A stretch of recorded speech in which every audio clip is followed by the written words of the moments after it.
Hey everyone, welcome to Queerly Recommended, the podcast where we recommend queer books, TV shows, films, video games. If it's queer, we're recommending it. I'm Tara Scott. I review queer women's fiction at the Lesbian Review and Smart Bitches Trashy Books. And today I am recommending a documentary.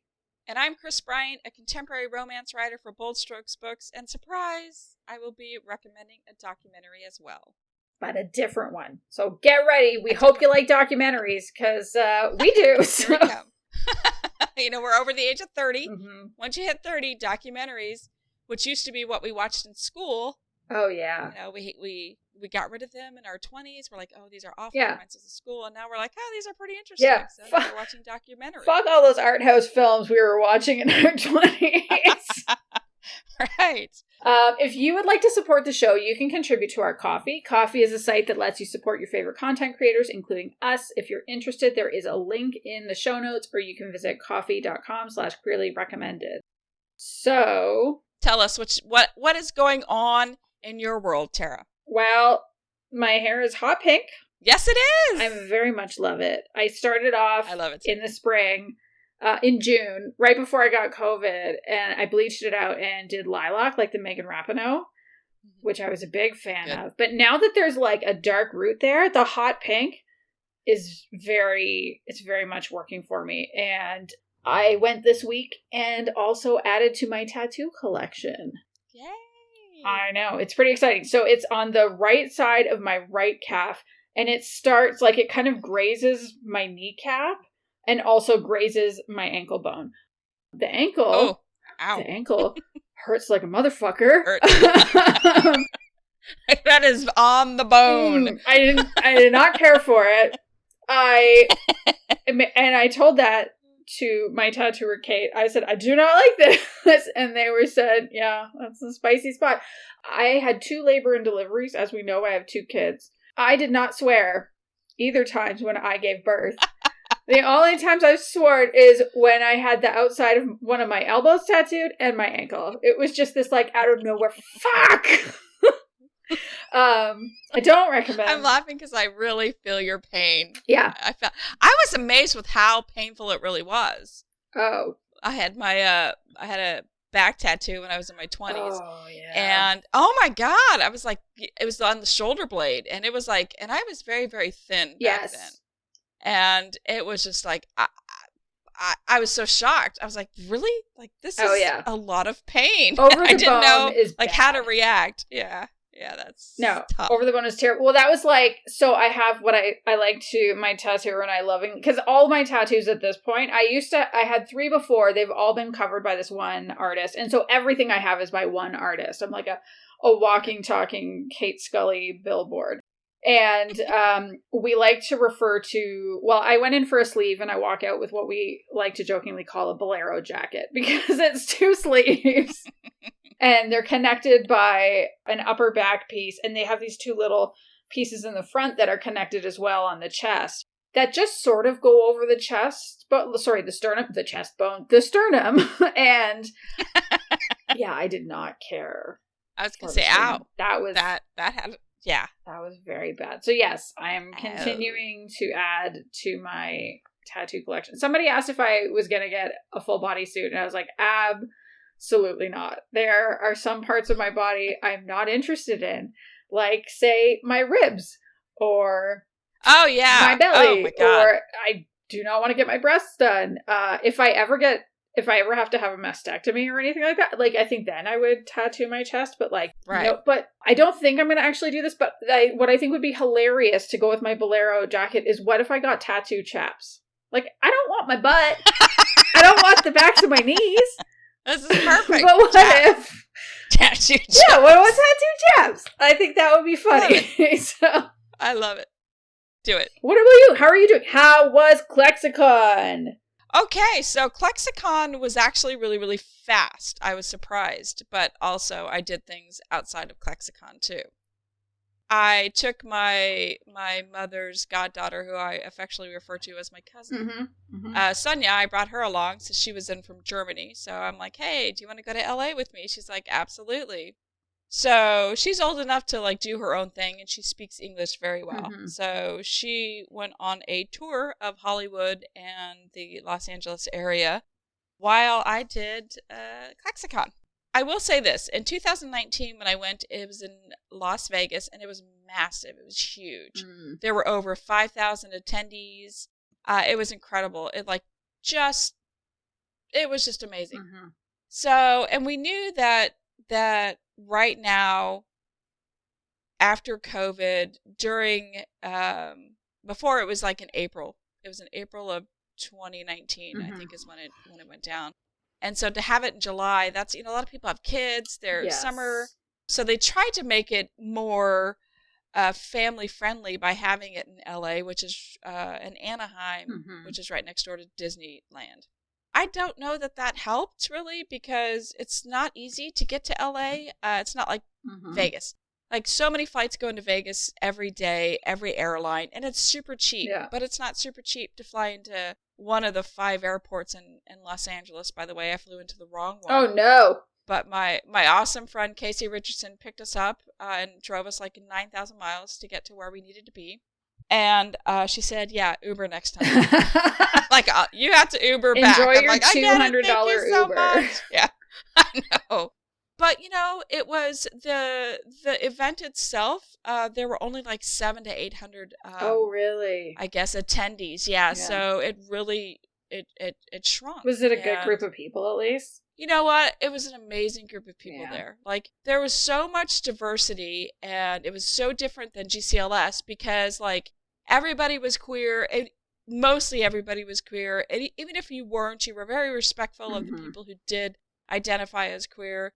And it was really refreshing to go from, one con where there was, a fight versus a place where everybody was accepted. It was just so different. So there's probably a lot of people listening who didn't go to GCLS. Are you able to explain what that fight entailed? Yeah, because there's been a lot of talk about it on the social media sites. There was concern that some people they didn't like that the word lesbian had been removed from the GCLS motto, just because there's more than, for women loving women, it's more than just lesbians. Yes.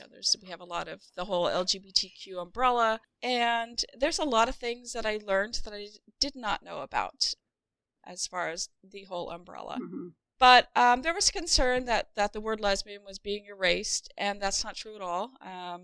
I am 100%, I support the direction that GCLS is going in.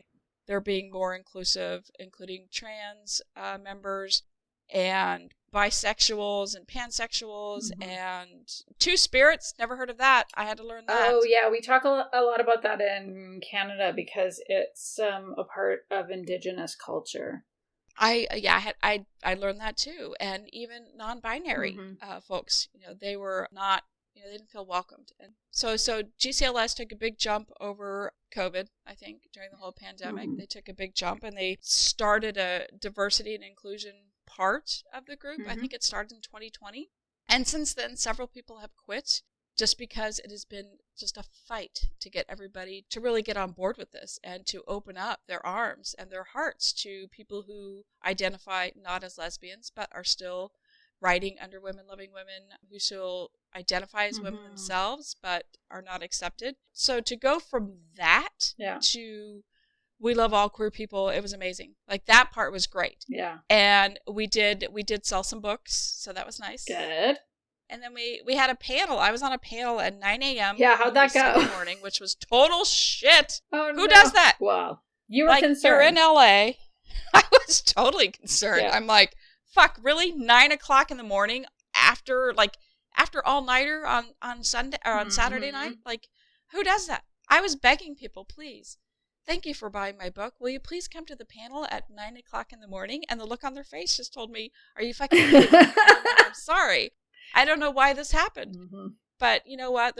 We had like about 25 people in the audience. Yeah. Which was nice. Yeah. It was nice. That's good. Yeah. So it was nice. We got to meet new readers and readers that we have that have been around that we never met before. Yeah. Because it was so far on the West Coast. So that was nice. I got to meet some readers. And it was funny. This is a true story. Mm-hmm. I stopped by the booth, and I spent a lot of time there Saturday trying to sell books, and I stopped by, I think it was Saturday afternoon, and there was somebody, her name is Shelby. I know this now. Mm-hmm. But I knew it before, but Shelby was sitting there reading one of my books. And so my editor, Ashley, was also at ClexaCon, and she's like, hey, go up over there and, kind of get up behind her and take a picture. So I'm sneaking up over there, and I get behind Shelby, and Shelby, the only thing she sees Ashley kind of coming at her with a camera with her phone. And she's like, I don't know what's happening. Yeah. She's like, what's going on? And so I'm standing behind her while she's reading my book. So it was a great feeling to see somebody read your book out in the open. I love that. So would you recommend ClexaCon to people?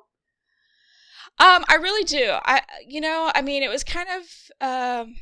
It was kind of a soft re-entry into post-pandemic life. I certainly will highly recommend it if they change the location back to Vegas, because that will get you more attendees. And they did have a good lineup. They had the cast from First Kill, but unfortunately it got canceled, the show. Yeah. So now there's a push. Same thing happened with Winona Earp. It got canceled, and so there was a big push to get it renewed, to have somebody pick it up. So they're doing the same thing with First Kill. And it was just, I didn't get to spend a lot of time in other panels because I was working the booth. Yeah. And it was just real hard because we had like 15 BSB writers there, and we had a 10 by 10 booth. So it was kind of hard, you had to kind of sneak in and, try to pimp your book when you could, and then you sneak back out. Yeah. So I hope that next year it is in Vegas, and I hope that next year we get a bigger booth. It sounds like you need it. Yeah. I have always recommended all of the cons, as far as that are specific to shows, TV shows, or movies, or whatever, because especially, like, I've done so many of the Winona Earp shows, like the cons that are around. And I swear to God, it is 100% love. Like, I've never been anywhere before when it is so accepting and it's all about love. And if you are sitting alone, somebody will come up to you and talk to you and include them in their group. It's an amazing experience. And I know I've said this before. If you love any of these shows and you go to these cons, or you're scared of going to these cons, go. Because they will accept you and you will make lifelong friends. Okay, so if you could only go to one conference next year, what would it be? I know. It's a very rude question, but I'm asking you anyway. That's a rude question. Only one conference? Yeah. It is, let's say, it's 2023. Okay, COVID has disappeared. Shit. While we're making ththings up anyway. COVID has disappeared, so there's not the concern that we're gonna, catch it and have something horrible happen. Right. The conference, so it's kind of like conferences the way they were before COVID. What's the one you go to? I hate this question so much. I hate this question because they all offer something different. Yeah. Something, because I love any Winona Earp conference. That's going to be high up there. And if ClexaCon goes to Vegas, and there are some Earpers, it would be ClexaCon. Yeah. But there's also, GCLS, because I still love it. And I love my friends and seeing friends. And also that's when we have our awards. And then there's Women's Week. So I probably have to say Women's Week. Because that's like a whole week of being with other writers and readers, and just like having the ability to like hang out with people and like go jump in and have lunch with somebody, or go to dinner with somebody and grab drinks with other people, and readers have the opportunity to come up and hang out with you. And it's a lot more casual environment. So there's no stress. But it's also super hard to get up there to P-Town. Well, it's not easy. Good news for people that are listening. Women's Week hasn't happened yet this year. So it might be a little hard to find accommodations, but if you can still book your plans and go check it out and see Kris there. It's wonderful because not only is it about books, but they also have here's the thing, they have musicians, they have comedians. It's all queer women, not all queer. Some of them are not, but they hang out, but they're queer friendly. And they go to this, and it's the whole week. So on one side, you have all these clubs that, they have singles, you get singles dances, and then on the other side is where the book stuff happens. And then, there's movies, there's a lot of films, short films that they show. And I am desperately, a lot of people go there. Kate Clinton, I have met Kate Clinton there, thanks to Lynn Ames. Cool. Shout out to Lynn for doing that. Yeah, so she introduced me around to several very important people. I know Rachel Maddow's up there. I haven't seen her yet because she's on the other side, but every so often she shows up. And I know that Katie Curtis, a lot of, maybe, I don't know if people know who Katie Curtis is. She's a musician. She's like, folk, modern day folk, which is what I love. Yeah. She's going to be there with some other musicians that are going to be playing. It's so much fun. There's a lot of love there too. And then there was for all the people who love karaoke, Jesus. So the Governor, Bradford's, it's really, there's 2 bars that stay open on our side being the writer's side. Of P-Town, and there's 2 bars. It's the Squealing Pig and Governor Bradford. So if you're not at one, you're at the other. And every so often there's karaoke. Yeah. For sure there's karaoke on Saturday night because that's where everybody goes to say goodbye. Right. You know that everybody's leaving on Sunday, so the people you aren't spending the evening with, you go to Governor Bradford's and you say goodbye to everybody. And it's a great time. There's lots of tears, lots of, alcohol, lots of singing, really bad singing. Yes. I don't think I've ever been on stage, but I'm not 100% sure about that. Because you were too hammered to remember. I'm almost certain I haven't because that is not who I am. Yeah, the photos would have surfaced by now, surely. Or the video evidence. So I don't think I have. But here's the good thing. So my roommates, housemates, I guess we have a house. My housemates almost always, we didn't this last year because of COVID, we almost always have a concert. We'll put on a concert and people come. And usually we raise money for something. I'm always collecting money for whatever. Yeah.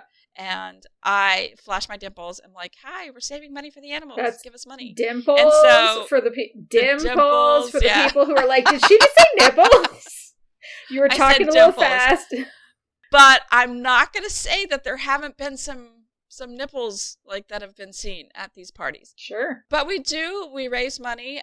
I don't know what the feel is for this year if we're going to have a concert, a money raising concert for something. Usually dogs, it's usually for the animal shelter there in P-Town. Yeah. But, you can't just have a party without making it something that's for something important. So there's always that, and that usually happens on Friday night. So at P-Town, it's a place to be. If you haven't experienced it, you have to at least once in your life. Come on, go to P-Town. Go see Chris's dimples. Go to P-Town. All right. Okay. So, what have you been reading or watching lately? Well, I'm still watching Alone, Frozen. So that's still going on. We had 6 people, and let's see, as of now, we have 4. So we didn't lose anybody this last week. But, the previews for this coming up week shows that there's somebody's going to leave. At least one person's going to leave. Yeah. So the final, whoever lasts the 50 days... then they share $500,000. Okay. So they've already lost 2 people. So the 4 people, if they last, they're going to get the $125,000. But the more that drop out, the more money you get. And I get it. It's different because when you first do it, a lot of people are dropping out early, within 4 or 5 days, who had stayed there for 70 days or 50 days.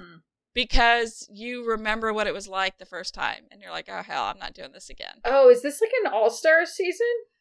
I'm going to just pull Drag Race terminology. And so it's all former contestants? They are former contestants. Yeah. And so that's why I think that a woman's going to win, because the men that they have didn't last very long. In their season. One guy lasted 51 days. One guy lasted 30. And so I feel like they got kind of the scrappers at the end just to try to boost whatever. And so a woman's going to win this season. So, and you just don't know who. There are 2 women that they're very strong, and I can't decide who's going to win out of the 2 women. I think it's the one that looks like Natalie Merchant. I don't know her name. I can never remember the names until they show. And I'm like, oh, that's right. That's her name. But it's this lady who, I think she's 57. She has long gray hair. And she's just she's Very talkative to herself. She talks a lot to herself. Mm-hmm. And, you're there with your own cameras. You set up your own cameras. So you have your GoPros. There's nobody else there. It's just you and 5 cameras. So you're always recording and you're always changing batteries and stuff like that. But she talks nonstop. It's like, I don't, she's one of those people that you can just walk away from, or put the phone down, do what you need to, and come back, and she's still talking. Like, she's that person. Mm-hmm. And so she's probably going to win. That's my guess. That's my call. Just by keeping herself company the whole time. Right. Like, I am my own best, company person. Yeah. I'm always talking to myself, literally. Like, my engineer walks in, he's like, who are you talking to? Just myself. Oh my God, that's so sad funny. in a way. Okay, so let's see what else. So Alone, and I watched Whiplash, 2014 movie with Miles Teller. He's a drummer. Yeah. Yeah. Did you see it? No, I've heard of it, and I was told that I specifically would not like it because there's a lot of cruelty. It's cruelty, emotional abuse, physical abuse. There's a lot of abuse going on there, and it's I don't have the words for this movie. I just don't. I thought it was an exceptional movie, and I thought the ending was kind of good, but also kind of bad. So I don't know how to feel about this movie. So I'm still stewing on it. Yeah. Because I just watched it a couple days ago. So I'm still stewing. In my head, something will come out. And then I started House of Dragon, which is the prequel to Game of Thrones. So there have been 2 episodes. There was one last night. I haven't watched it. Yeah. I'm doing house sitting right now. Yeah. So I won't get to that until next week. So I'll catch 2. I'll catch episode 3 and 4 next Sunday. Mm-hmm. Are you enjoying it? It takes a while to get into that because you have to learn names and who the characters are and what they do. And I like to go into something blind. Like, I don't like to read up on it first. I just like to jump in to see, if I'm going to sink or swim. And right now I'm barely keeping my head above water there because there's a lot going on. Mm-hmm. And so a lot of the characters, and then they have the same letters. Like, usually I can identify with a letter. Like, oh, this person, Daenerys, D. Yeah. And there aren't any characters that start with a D, but 2 main characters start with R-H-Y or something. And it's like, come on. Yeah, that's not helpful. Come up with different names. Yeah, it is not helpful at all. So I get it mixed up.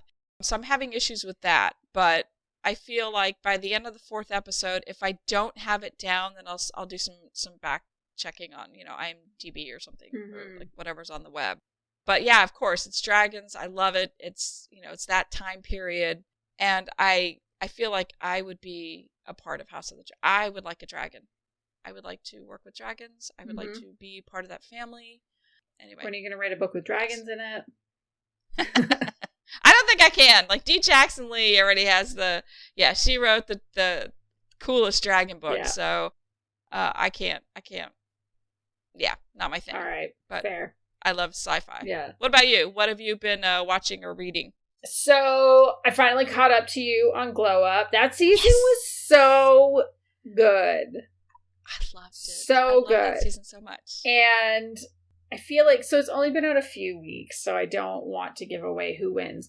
But the person who does win, there was just something about them in that first episode where I was like, I like this person. And I would like this person to win. And it wasn't, I appreciated that it wasn't a steady, they're constantly in the top. Because there were weeks where this person stumbled. But you could just see that, the growth was happening. And they're so brilliant. And their art told such a compelling story. But so many of them were oh my goodness, what a talented group. I think that in the finale, I wanted the other person to win. I'm trying to remember now who it was. I know, so I'm trying to Google it now, what season was it? I don't remember. Oh, I know who you mean. Yeah, that person was also very talented. Yes. And I thought because of their education, I thought that I really wanted that person to win. Well, that person still got some pretty incredible... The thing that I love about where they're going with it is that, the top 3 always end up walking away with at least one really interesting, helpful contract that'll set them like, get them going on their career. So I think, like, when you're in the top 2, it almost doesn't matter if you've won or not, because you have, like, multiple contracts and you're just going to go out and crush it.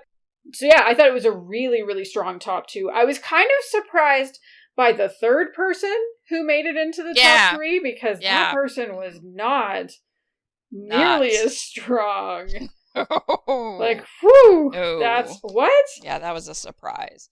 I mean, they still did good stuff, for sure, but it wasn't at the same level of the other 2. And I would have been very disappointed if that person had won. Just because, like, if you look, like, to me, on a show like this, I do feel like track record counts to a certain extent. And I don't think that person had the same track record. I was also kind of surprised by the first person who basically was just like, yeah, fuck it. Because at the end of, I feel like it's fine to give, like, episode, yeah, like, I don't mind giving an episode 1 the spoiler, because it's literally the first episode. But for people who actually, let's step it all the way back. For people that don't know a lot about Glow Up, it is a makeup artist reality competition show. It's not all beauty makeup, although there is occasionally beauty makeup. There's also, like, special effects and illusions and all these, like, really kind of incredible things. And at the end of the episode, the bottom 2 cast members have to do a head-to-head 15-minute makeup challenge. They're given identical twins. They each have to do something on them, whether it's, like, some kind of a special eyeliner trick or some kind of a special lip trick or whatever.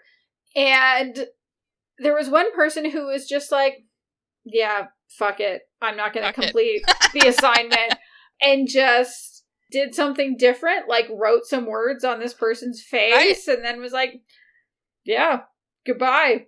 This is not for me. And I was like, you worked peace out so hard to get here. And it kind of reminds me of, maybe because it's also the UK, but in RuPaul's Drag Race UK season 2, I think, I might be wrong, but anyway, there was one called Ginny Lemon, who is this very, like, their drag is very gender fucky, you know, like, they don't shave their chest hair, they don't get rid of, they don't remove any of their body hair, and it's not like pageant drag, it's not beauty drag, it's quite camp, but it's not even just camp, like, it's, like I said, it's very gender fuck.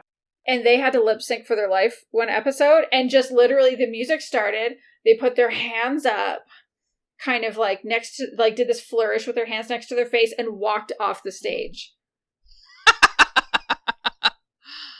Because it was just this, like, no, you know what? And then in the interviews, no, I was here to fuck up the binary and I did it and my drag is punk as fuck, blah, blah, blah, blah. Guess who's not getting booked as much as the other drag queens? So it backfired. Yeah. People remember me. Remember my name. Yes. Yeah. So I kind of wonder that about this makeup artist. Like, you're trying to build a career. You get on this competition show and then do something completely unprofessional. And, like, do what you want. I don't care about whether somebody's unprofessional or not. I just find it curious when this is the career that you say you want to have.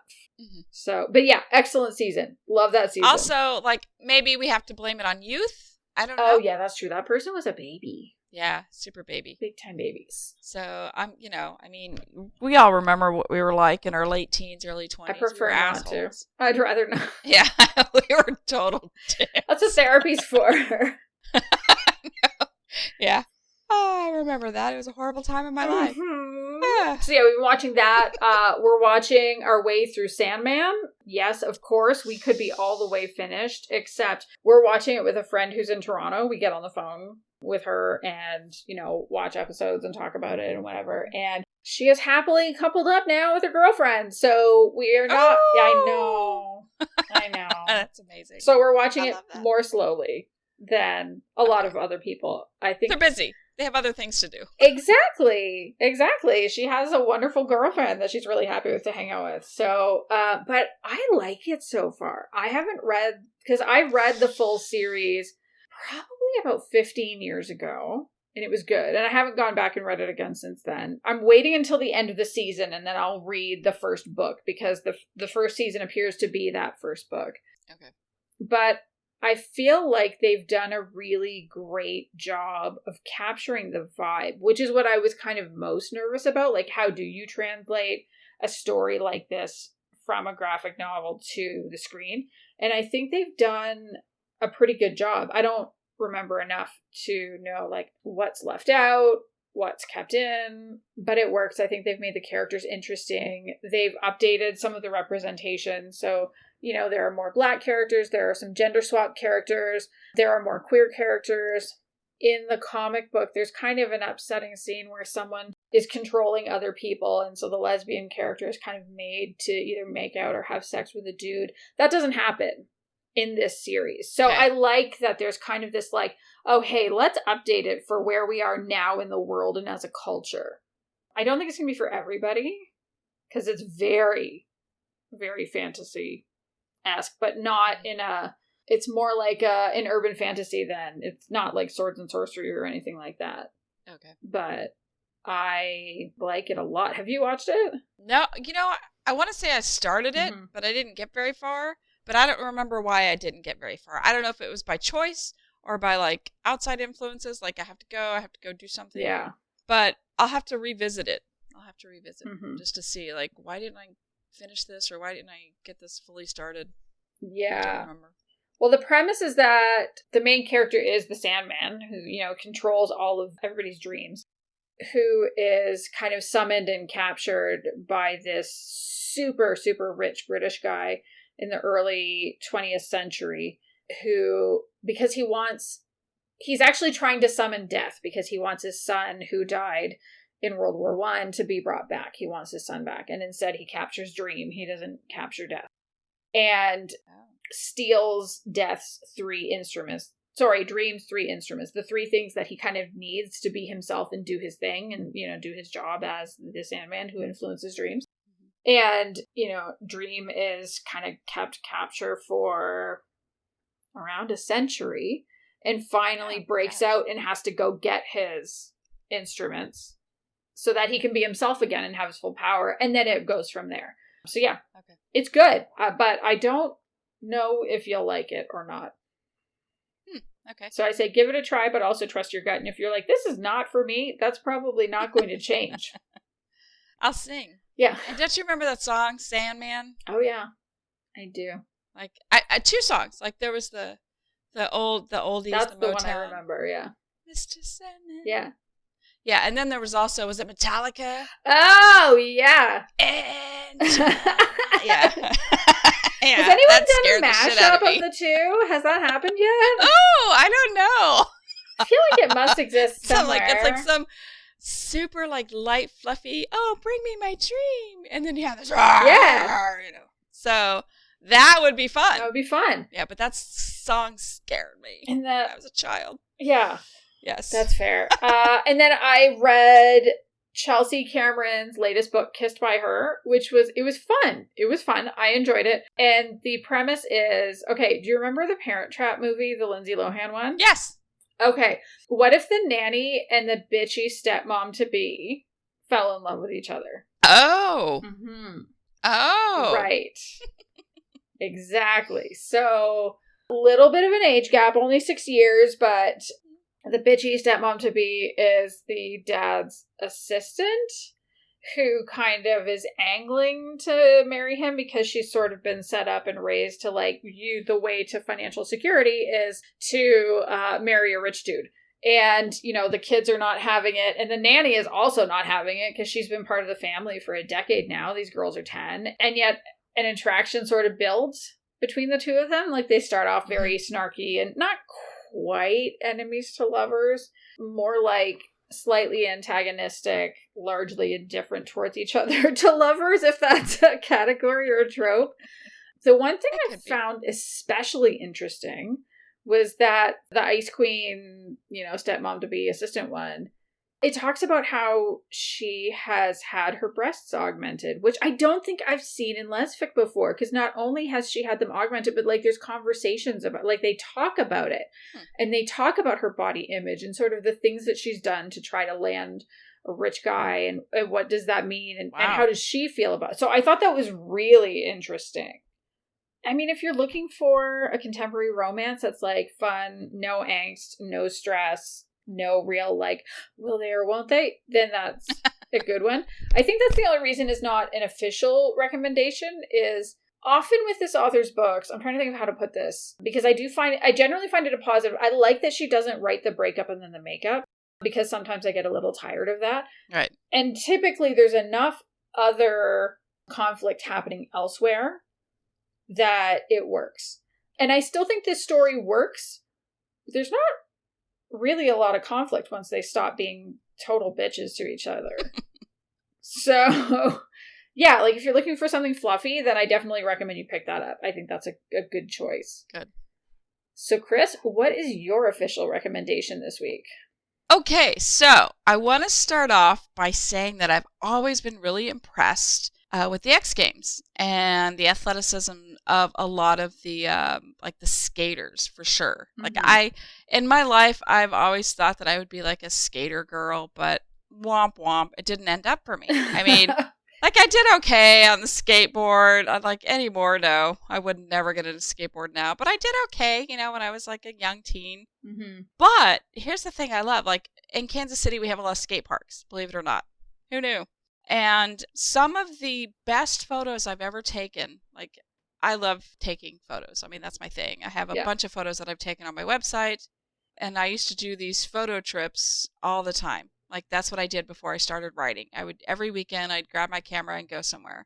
And some of the best photos I've taken have been at skate parks. I have some amazing photos just because I know a lot of people like the attitude towards skaters is like, oh, they're just punks, you know, blah, blah, blah. Mm-hmm. But, you know, it takes a lot of skill to be a skater. It really does. And so this week I'm recommending a documentary. It's a 2022 documentary. I think it's on Netflix, and it's called Stay on Board. It's the Leo Baker story. So here's the blurb. Celebrated skateboarder Leo Baker shares the detail of his rise to fame and the clash between his career and self-discovery as a trans man. Mm-hmm. It's very good. It's a deeply emotional story about the skateboarder who for years had been living two lives. Like that it covers, and I don't know that they did a cover of it. I think it was just clips from the previous like competitions and things like that put together, as well as like maybe they covered the last year of his life. So how it all started was like they were winning a lot of women's competitions for years, but eventually just couldn't handle the stress of not living their authentic self, you know. What pronouns does this person use? So Leo, Leo uses he. Okay. But there was a time when it was they. Like, okay. Just was trying to figure out like what pronouns am I using. Mm-hmm.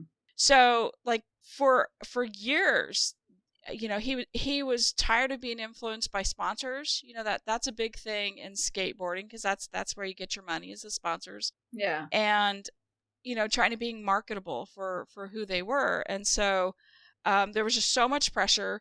Queerness in skating, which surprised me, it's not a thing. Like it wasn't a thing. I always thought that, you know, skaters were okay with queers, but that's not the case. At least not Leo's experience. It seems like such a punk area, but I suppose there is that we sort of talked about that. I think we were talking about the queercore documentary that punk is kind of one of those weird areas where sometimes it's hyper inclusive and sometimes it's hyper exclusive.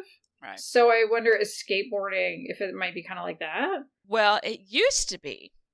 So he was chosen to go to the 2020 Tokyo Olympics. Whoa. Wait, skateboarding is an Olympic sport? Yeah. Yes. So it finally became an Olympic sport in 2020. No way. So he was asked to participate in women's skateboarding. Oh. And it was the first year, it was recognized as a sport of the Olympics, and he really didn't know how to feel about that. Yeah. Like, it was a struggle. Like, finally, our sport has become top level. Mm-hmm. You know, we're now acknowledging skating as a true sport, and I'm one of the best, and they recognize this. But the stress of being, of not being his true self, and being a man in a women's sport didn't feel right, so he dropped out. Mm-hmm. And he dropped out, and he finally came out as trans and put on Instagram, and I don't know, I think Elliot Page did the same thing on Instagram, like, please use my pronouns, something like that. Yeah, something like that. Yeah, so he did the same thing, and there was a lot of backlash. A lot of people were like, you should die. It was just awful. Like the reaction was just awful. And so then like COVID happened. Mm-hmm. And so during COVID, he had top surgery and really transitioned, and he spent that time listening to his body, like, just trying to figure out, is this who I am? This is who I am. And had a very supportive girlfriend, and it was really hard to listen to him trying to get top surgery, trying to get doctors to sign off on it, trying to get his insurance to sign off on it. It was just really hard. It was a very hard struggle. Whereas like some people I know who have transitioned had it very easy. They didn't need the any sort of counseling to have it done. But I don't know if it's some states that require that. I just don't know how it works. But yes. Some states, yes, I do believe some states do. I think they might even in some provinces in Canada. And unfortunately, there's some states, like Florida, is trying to make it illegal even for trans adults. Like, yes, they started with going after trans kids, but now they're trying to make it illegal for trans adults. Florida can fuck off. Right? To get gender affirming. Well, I don't know if it's that they're trying to ban them from getting gender affirming care or from healthcare covering gender affirming care. But even if it is the latter leads to the former. Yeah. I mean, the end game is illegal to be trans, unfortunately. Which is ridiculous. In some places. Yeah.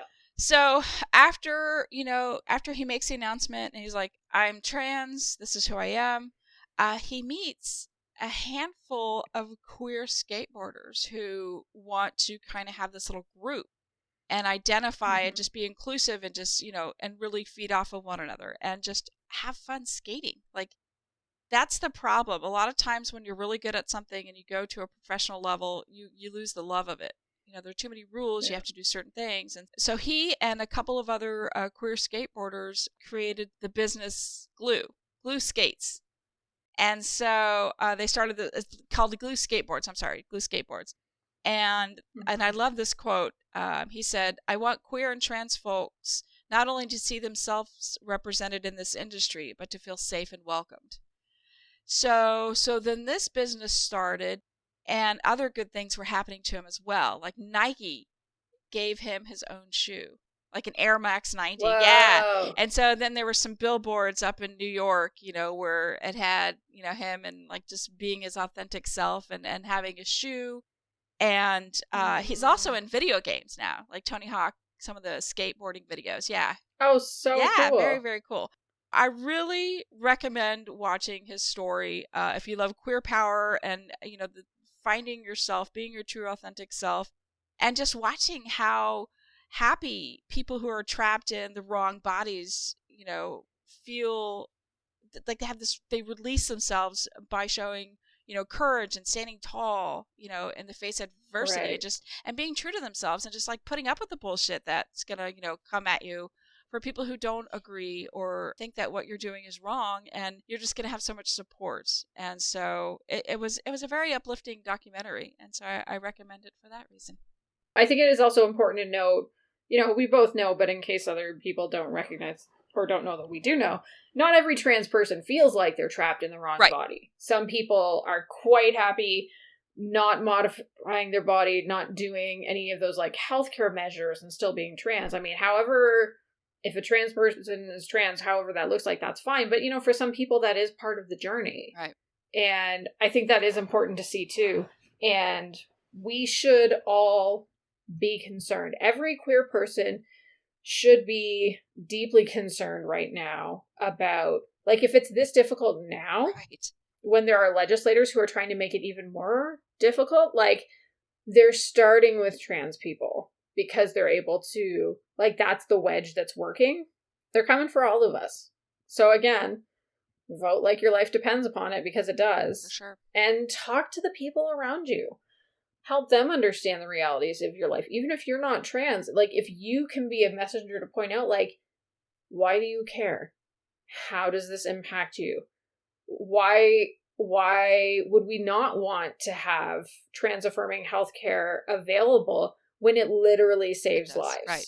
And there was a few times when Leo was like, I don't want to be alive. I don't, Yeah. and having it was just like hearing that and watching tears and seeing things that we don't see every day, but people live it daily. That's hard. And I can't understand why people would be such assholes about it online and just say things. And it's just, social media is good and bad. Yes. Because you have the, how do I want to say it? Like you have not privacy. You don't have privacy. You have, what is the word I'm looking for? You can be an asshole and not be hidden. What is that? What is that called? What am I thinking of? Anonymity? I mean, a lot of people, a lot of people do hide behind anonymous handles so that they can just spew hatred. Yes. It's not good. Anyway, what were you going to say about anonymity, though? Just that people hide to just be total assholes. It's unfortunate that happens on social media, especially Twitter. I mean, I love Twitter, but also... Oh, yeah. But Instagram, too. I mean... So I started following Leo just because I want to know, like how successful they become at this, and I'm rooting for him, and yeah.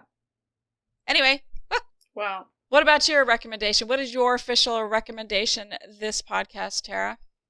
I don't know if you know, but like Sapphic Twitter blew up about A League of Their Own, and then we blew up on the last episode because we also loved it so much.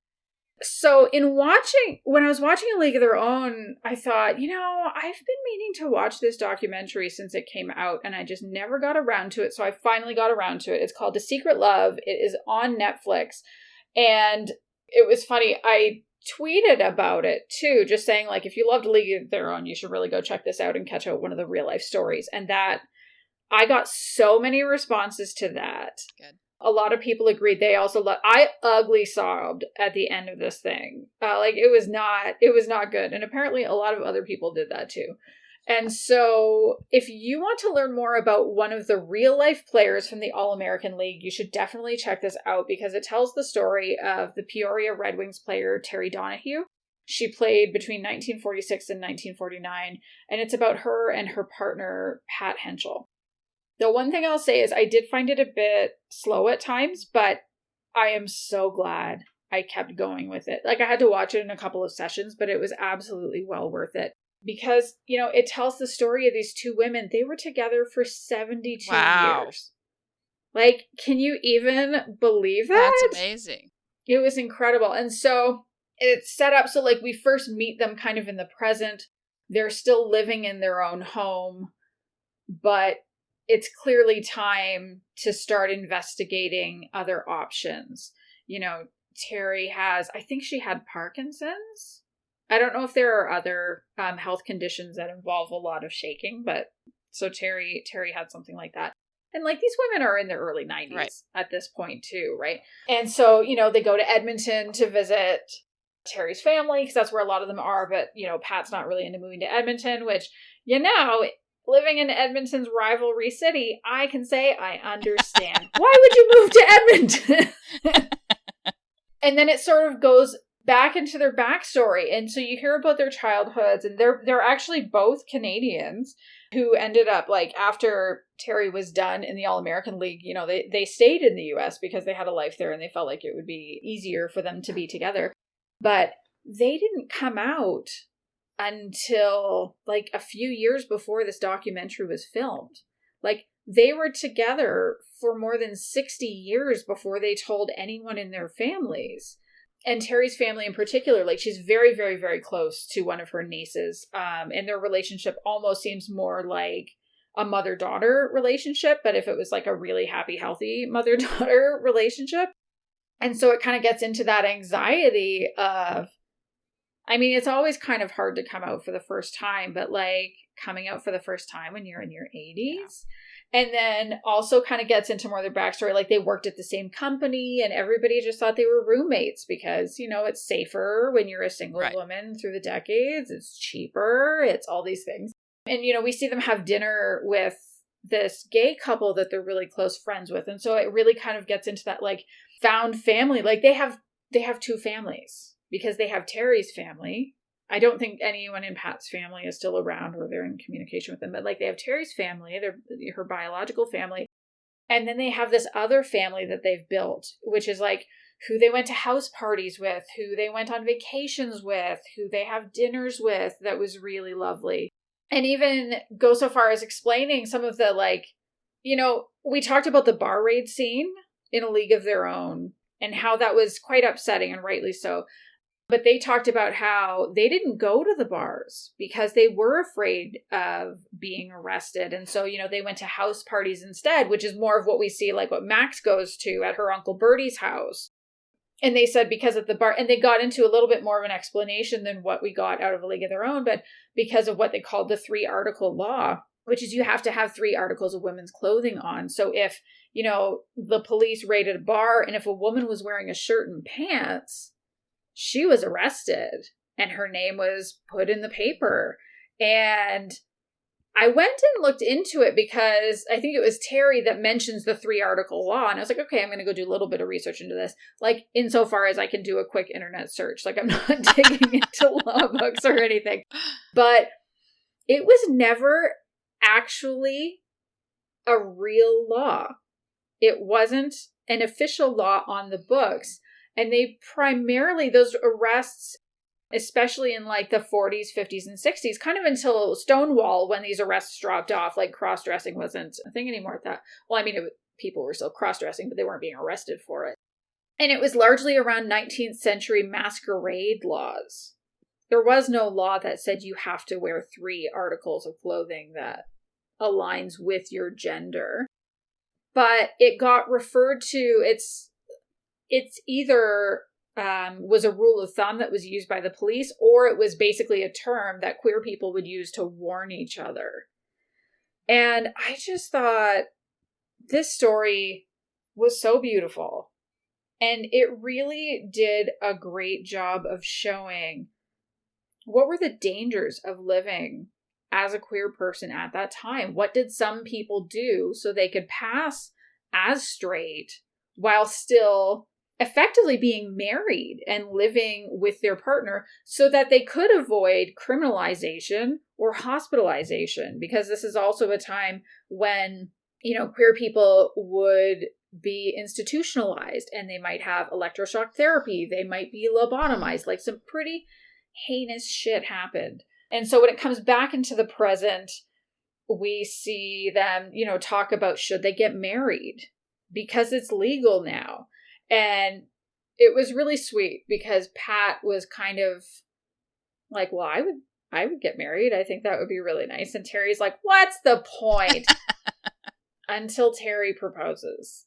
And it is kind of in like a you wanna, but it's still like, it's so sweet. And we get to see their wedding. And I cried and cried and cried. Who thought I would cry so much at a wedding between 2 people in their 90s? I think everybody would. I don't think I was. Oh, it's so good. And the thing with watching a documentary about 2 people who are still deeply in love, you know, 70 years later, and they're in their 90s, is that you know that one or both of them is probably not gonna make it. Right. Yeah. So that's the only, like, it is sad, but it's so good. It's so, so good. And I think, you know, if you loved A League of Their Own and you want to see more about one of the real life players, check it out. If you want to see how far we've come in terms of the rights that we have and how we can live our lives openly as queer people, you should watch this. If you're concerned about what we might go back to if we don't, you know, work together and organize and vote and all those things, watch this documentary. Because we don't want to go back. And I don't know that we could ever like fully go all the way back because there's so much visibility now. There's been so much media created. But in a time where there are politicians that are literally calling for us to be lined up and shot or stoned or those kinds of things, we can't lose sight of the people, whether they, you know, the people that came before us, whether they were out fighting and marching or even if they were just their own quiet acts of resistance by living in their own way. Yeah. I actually, I did see the documentary when it came out back in 2020. What did you think? Yeah, I cried a lot too. Yeah. It's sad that, we cry about things that other people get and we don't get to have. And yeah, so I did see it. It was good. You're right. It was very, very good. But it was also very, very sad for a lot of reasons. Yes. But, some people did make it. They were able to have a absolutely super long, happy-ish life, with their significant other. And some people didn't. They couldn't take the risk. And, how many people played straight? How many people still play straight? Just because, we're kind of reverting backward, Yes, it's true. So yeah, 2 excellent documentaries for you all to check out. That is all for this episode. Thank you so much for joining Kris and I. If you've enjoyed the show, please make sure, if you haven't already, to subscribe so you get updates whenever we release an episode every other Tuesday. And if you have a friend that you think would like this show, someone who's looking for more queedy, what is that? It's nothing. If you have a friend who is looking for more queer media in their life, please tell them about it. And if you'd like to support the show, as I mentioned, we have the link in the show notes to Ko-fi. To Coffee. You know what? You say it wrong for a year and a half. It's hard to say it properly. Not necessary, but definitely appreciated. Right. Or if you want to connect with us on your favorite social media sites, just search for Queerly Recommended on Instagram, Twitter, and Facebook. Or you can email us at podcast@queerlyrecommended.com. Goodbye, everyone. Goodbye.